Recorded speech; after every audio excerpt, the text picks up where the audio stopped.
Hello and welcome to the Small Business Briefing. I'm Brian Calley, CEO of the Small Business Association of Michigan. Hi, everyone. Brian, welcome back to the briefing. We were just talking that it's been a few weeks since your schedule has permitted you to be on the show, so we're all glad to have you back. I do want to welcome one of our new members. They are a premium member. They're called Listen, Absorb, Speak, and the owner is Gail Casson-Ross. So welcome to SBAM. All right, we have quite a few things to cover today. Let's start off with the Federal Reserve. They are meeting this week. Brian, you said last month that it was becoming undeniable that a rate cut is warranted. Has anything changed ahead of this week's meeting? What I would say is the only thing that has changed is that the case for a rate cut has gotten stronger. I was looking at the prediction markets and it looks like almost unanimous, like, 90%, 90 plus percent likelihood that that rate cuts will start this week. So the Federal Reserve meets over 2 days. It will be tomorrow, the 16th, and then Wednesday, the 17th.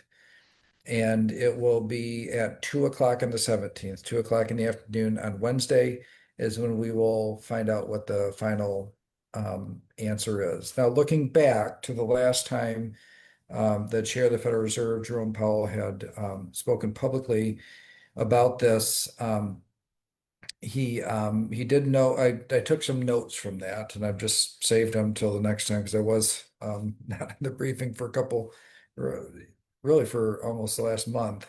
Um, but he said basically he noted the dual mandate of the Federal Reserve. And the dual mandate is to keep inflation in check and to support a strong labor market. And he noted it was a challenging situation. Inflation remains a concern, but there's signs of slowing hiring. He also noted that tariffs are now visibly affecting consumer prices. I'm going to say a little bit more about that in a little while. That to the extent that tariffs impact prices, it's different than regular ongoing inflation. So more about that in a minute. Um, he also, for the first time, more openly, like, um, or he kind of left the door open for rate cuts in a way that created more expectation. But it was interesting to me that he was signaling openness, but not really doing anything that sounded like a promise. And so I think that the idea was waiting for additional jobs numbers, waiting for additional inflation data, all of which would be updated before the meetings tomorrow. And they have been, and I think both point toward at least two, but maybe three rate cuts this year. Um, After that, there's really been kind of a rally on Wall Street since then, since those comments, because it did kind of set an expectation for rate cuts. Like finally, this is going to happen, and it's going to be very positive for the economy overall to have lower borrowing costs after being high for such a sustained period of time. And and he also took that opportunity to reaffirm the Fed's independence amid mounting political pressures. And I think in a way, probably the rate cuts are coming later than they normally would have because they were trying to look like they're independent from the political system. And so I definitely would have preferred, I think it would have been more prudent to be independent as opposed to look independent. So, because in a way, by trying to prove they're independent and doing something that was kind of against the normal process of the Federal Reserve, which would have been to lower rates months and months ago, um, the defying the political system is still being political. So it's not caving to the political system, but it's defying it. So anyway, might as well just do the right thing, I think is the main argument. So here's the reason why I think that the um, it's a near certainty now. First is the jobs market is weaker. There's can be no question about this. Um, the last 2 years have had 800 and 900,000 downward revisions. We have seen this and felt this coming at SBAM for a while. Small business owners are often talking about changes in the economy and feeling changes in the economy way before they hit the government statistics. these downward revisions for 2023 and 2024 jobs numbers I think are a strong indication that that these changes are warranted. And I know there's a lot, people always want to like point fingers and blame and this. Remember, these are past, these are things from 2023 and 2024. It's just the labor market was not as strong in those years as it was originally reported to be. And that does fit the type of broad feedback we've been hearing from our members over that period of time. The other thing that happened in the meantime since Powell's last um, public statement is that inflation updates came out, and I wouldn't want to oversell that, you know, inflation. I saw a lot of headlines, inflation higher and coming back and all that kind of stuff. It was modestly higher, but still about in the range that it's been now for over a year. And we're in Data Monday in a little while. We'll see exactly where it's at, how it compares to the earlier parts of this year. So modestly higher. The thing that makes me a little more confident, though, is there's different ways of looking at inflation. The producer price index actually fell a bit. And and so while the consumer price index was a little higher, producer price index a little bit lower, um, it was the core inflation. So take out gas and food that was higher and had people a little feeling a little shaky. Let me get back to that, what I said on inflation, on tariffs now.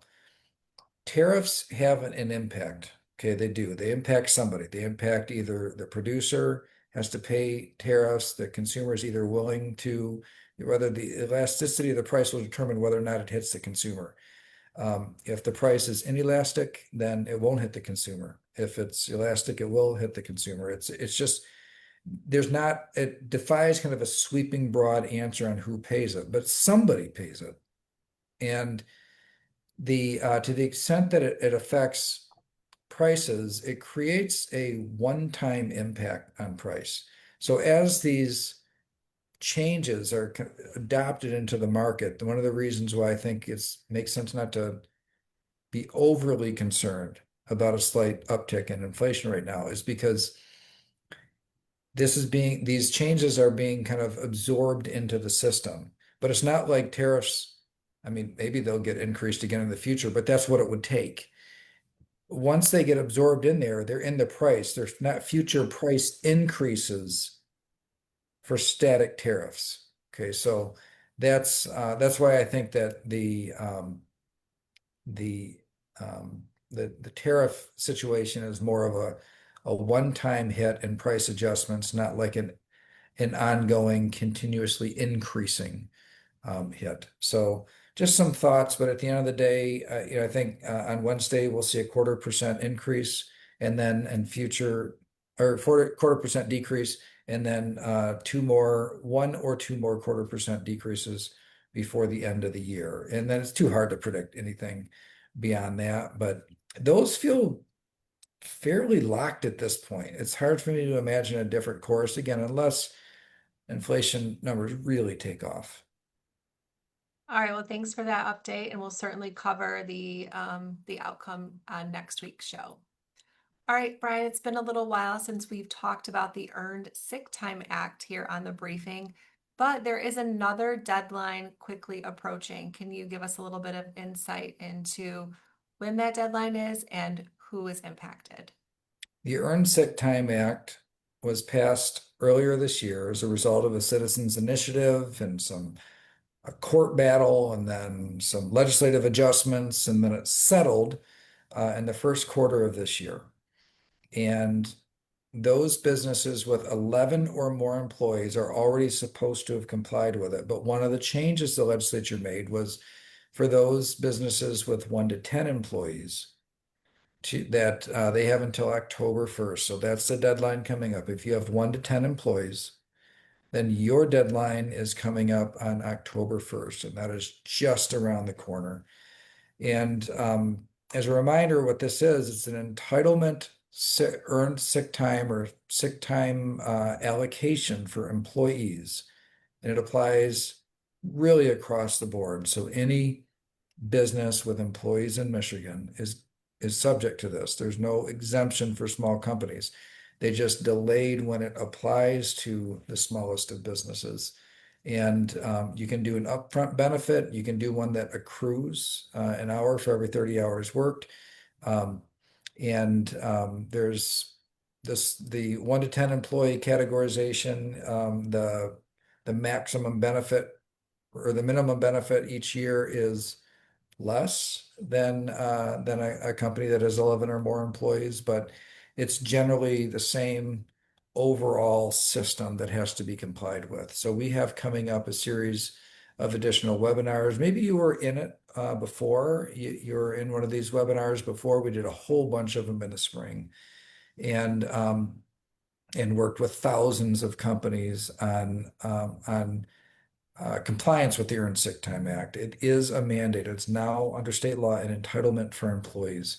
And I don't think there's really any chance that this is going to change anytime soon. So it is something that will have to be complied with. But we want to walk alongside you for that. So as we have an additional series of Earned Sick Time Act webinars coming up, we also have a toolkit that comes along with that. And the toolkit is basically a checklist. Here's all the things you need to comply that you need to do to comply with this new law, this new requirement or regulation, but also some templates for your handbook updates that are kind of plug and play. You just go through and it indicates where you need to make a decision and how you want to provide the benefit. And then you just take that and put it into your employee handbook or manual. So please do, if you don't know what I'm talking about, please look into it. You can see we've got a whole resource page at sbam.org, or sign up for one of our webinars and hear more about it. But it is just around the corner. So it's September 15th right now.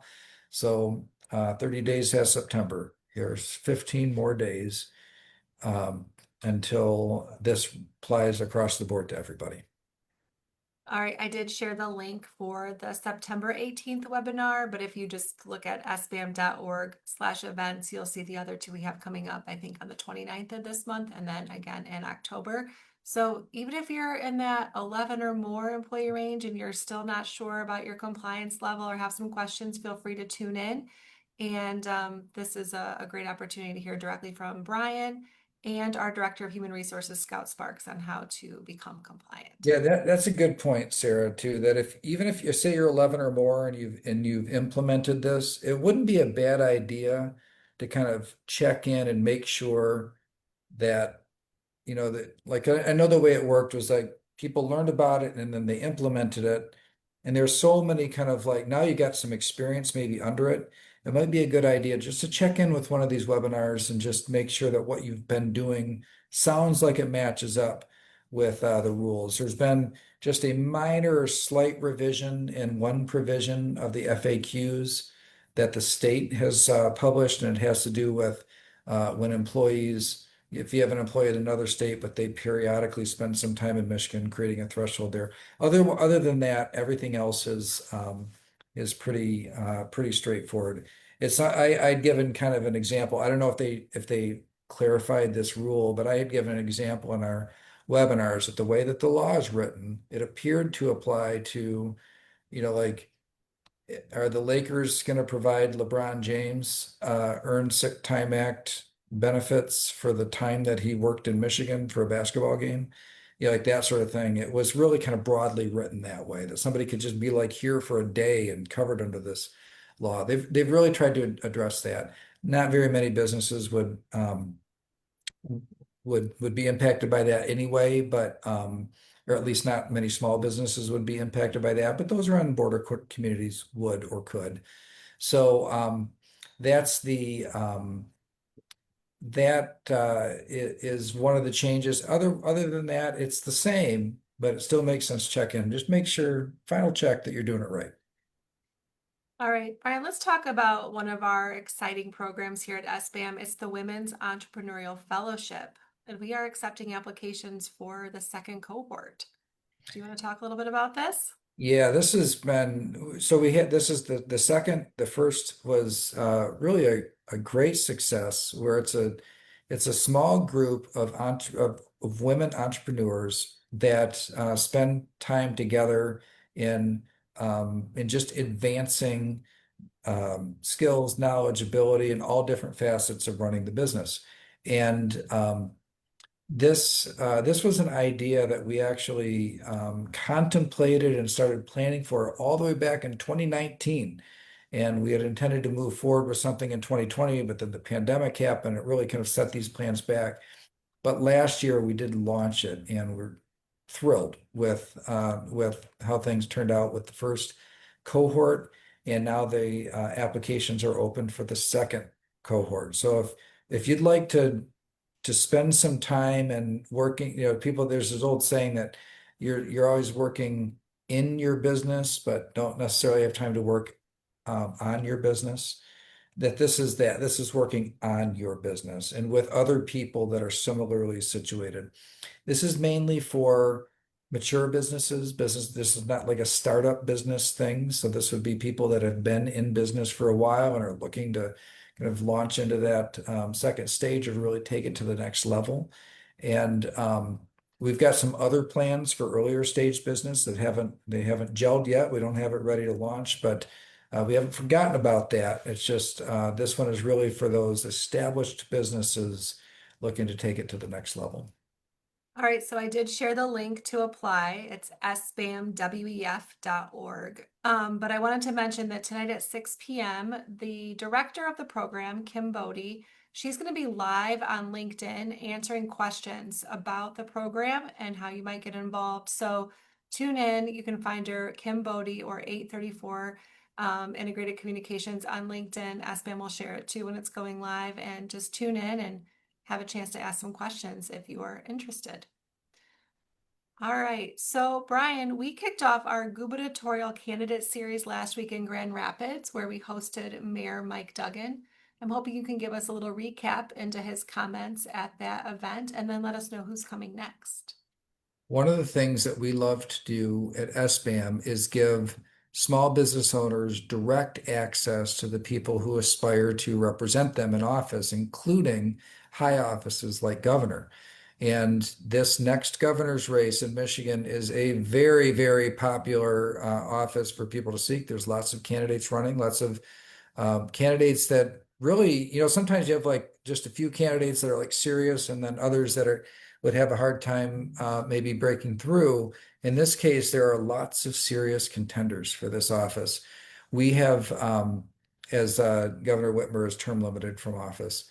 So we have decided to create a fireside chat style speaker series where it's me and this gubernatorial candidate talking about small businesses. The first one kicked off last week. It was in Grand Rapids. It was with Mayor Mike Duggan. And I love how it kicked off because he got there early and talked to dozens of small business owners one-on-one as we were kind of leading up to the program. And then we got on the stage. He took some questions with me. We had a nice conversation. And then he just took questions from the audience, unfiltered, unscripted, for like 45 minutes. And then the program was over, and then he stayed longer and hung out with and took more questions from small business owners.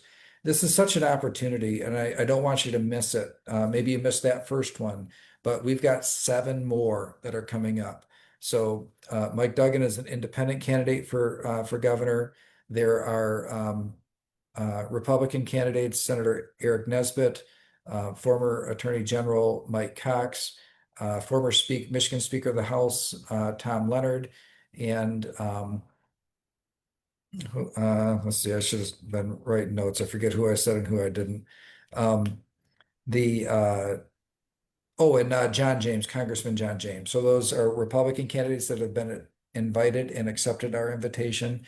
And then there's also 3 Democrats running for the office that include current Secretary of State Jocelyn Benson, current Lieutenant Governor Garland Gilchrist, and current Sheriff of Genesee County Chris Swainson. So this is I think that this is really a great opportunity to really like hear firsthand and put people on the spot. Like Mike Duggan was asked very direct questions on a wide range of issues. And he gave all kinds of insights into just the way he looks at these things. And I found it quite insightful. And I trust that as we hear from these other candidates in the future, that it will be similar. So I would encourage you to take full advantage of this. We'd love to, the more the merrier when in these rooms and these gatherings. But even I say that, but even then, it's still a pretty intimate thing. You know, you see these things where somebody gives a speech and there's all these people and it's somebody talking at you. These are real conversations with small business owners on a one-on-one basis and on a stage. And it's powerful, it's important. And I'm excited about where we go from here. Absolutely. So our next one in the series does feature Lieutenant Governor Garland Gilchrist. It's October 28th here in Lansing, and registration is open. I anticipate we'll have some of the registrations for the other events open soon. Sarah, I think I said Swanson, Sheriff Awesome. Swanson. Yeah, I have a friend by a similar sounding name, and I'm doing this all the time. But Sheriff Swanson coming, and he's got a ton of energy. You know, usually you wouldn't see like a sheriff running for governor. I don't know if I've ever seen somebody with as much determination and energy as Sheriff Swanson. So I think every single one of these is going to be fascinating for people to attend. I highly encourage you to do that, and we'll be doing them all over the state. All right, yes, definitely join us for the next one here in Lansing. One of the topics that Mayor Duggan spoke about at length last week was education, and the M-STEP reading scores were recently released, and there's some troubling results. So, can you fill us in a little bit on those? Yeah, they're troubling on their face, but also especially troubling because two successive governors in a row have made extraordinarily substantial investments in reading. So, like dollar support in schools for kids reading, and yet the results have declined. This is one of the things that Mayor Duggan had talked a lot about, and we do hear gubernatorial candidates talking about education is such an important issue. But this is the future workforce, and so the MSTEP reports showed that 38.9% of third graders were proficient in the English language arts standards or the reading standards, um, and 42.4% of fourth graders. So if you were to think about that from, from the other side of what that means is 61.1% of third graders are not reading at the level they should be. 61.1%, 57.6% of the fourth graders. Those are pretty shocking numbers. And like I said, it's not, it, on its face, it's a problem, but the amount of additional resources, money allocated for reading support has not been insignificant. It's one of the areas where there's been kind of successive, substantial investments in, and yet the number's still going down. It's one of the reasons why SBAM has gotten so involved in uh, in supporting a new policy framework under Launch Michigan, a 501(c)(3) that we had a part in creating, which is a business, labor, and philanthropy partnership to look holistically at our education system. Why aren't we getting the results that we need? These results, I don't want to call them a wake-up call because they weren't great last year, but unfortunately they they got worse from last year. And it's been such a slow-moving emergency that nobody's really treating it like an emergency anymore. And we need people to. That's why definitely hoping to see these gubernatorial candidates really focus on education. All right, Brian, let's take a look at this week's Data Monday report.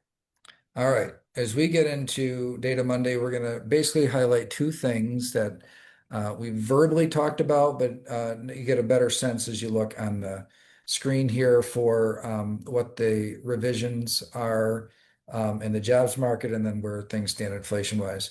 So the blue bar charts show the pre downward revision for the monthly jobs reports. And then in orange, it's what the new ones are. So what happens is there's these monthly reports, and then there's additional data and survey and analysis coming in all that time. And then once a year, they look back and they make adjustments. And and in this case, everything, like literally every single month was adjusted downward, including some August of 24 and October of 24, both were negative months now with these downward adjustments. Still some big positive months as well, but just less positive than before. So post revision average last year and was 147,000 jobs. And post revision average was plus 71,000. So that is a big, big change. It was over 900,000 jobs downward revised. So it doesn't mean that that many jobs were lost in the year. It just means that the original increase was reduced by 900,000. This gives a little bit of context. Okay, so how unusual are revisions like this? Well, there's revisions every year. There's always revisions. What's different now, if you look at the bottom of this chart, 25 and 24 are back-to-back negative revisions of 818,000 and 911,000. Um, you will not find any other revision where back-to-back it missed that big in the same direction. Usually when you have a big miss like that, here's what's happening. Look at back here in 824,000. Last time you had a big one like that, it was back in 2009. Well, what was happening in 2009? The calamity of the global financial crisis was in full tilt. And so it's not unusual when things are falling fast or rising fast that the data doesn't catch up very quickly. But in this case, even though the economy has been sliding since 2023, at least that is the sentiment we've been hearing from our small business owners, the that's a big revision downward. 2 years in a row is big. And then actually 2023 was revised downward too of 306,000, which is not huge compared to previous years, but again, 3 years in a row where it missed in the same direction. So problematic. It definitely means this is just proof that the Federal Reserve is late in taking the interest rate cuts. Now, granted, they didn't have the benefit of this data before these downward revisions, but there's a lot of other data that made the case that things were softening. Now, inflation. You can see in both of these, so you've got core inflation 3.1 and then all items 2.9. You see both of them ticked up a bit. But if you were to look at them going back for the last year, they're still in the same vicinity. And then the producer price index is something that gives me additional comfort that this is not our biggest problem. Okay, inflation is not our biggest problem right now. It's, yeah, I wish it was 2%. Yeah, I wish it was a little bit lower. I wish that we didn't have the uncertainty of the impact of tariffs in there, but um, but this isn't like my word, like inflation is roaring back. We're not seeing that picture at this point. Um, of course, no guarantees for the future. All right, month over month changes in inflation. You'll see airfare coming back, motor vehicle repair. It's interesting. Higher demand will push prices up. So you see motor vehicle maintenance and repair, and that might be an indication people may be buying fewer new cars. And so these sorts of there's a lot of interesting storylines that you can find in this stuff. So this is the month over month numbers. Year over year, you'll see natural gas leading the way. Motor vehicle maintenance and repair being one of those year over year that's month over month and year over year still high. Year over year with some core items like meats, poultry, fish, and eggs. And the biggest negative one that you see on here, gasoline. So gasoline prices compared to a year before lower. This is the reason why you see core inflation higher than overall inflation this month, is because gasoline is what pulls the overall inflation number lower. Um, Now, if you were to look at, in this case, in the blue, you have you have think of it as goods, tangible things. And in orange, it's inflation in services. And goods were actually in deflationary territory for a little while. And services, and now they're kind of coming back up to a normal, to a more normal area of 1.5%. But the services, while 3.6 is high, that's actually been coming down. So service inflation has been higher than goods inflation for quite a while, but those two numbers are starting to get a bit closer. By the way, looking at the slide, you can see that normally services inflation runs higher than goods inflation. And that has to do with some built-in, just service industry is mainly people, and the cost of people goes up every year, health insurance and the like. Um, this is what gave me some comfort, is that the producer price index, what producers are paying, did not move in the same direction as the consumer price index. So that would indicate that there's, some mixed signals, but maybe um, a reason to temper concern with inflation, that it's all of a sudden inflation is a big problem. Now, this is just what I added on to the end because I thought it was interesting.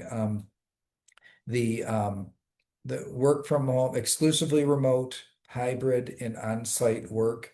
You'll see not big changes here, but this exclusively remote actually is ticked up a little bit. That was a bit of a surprise to me.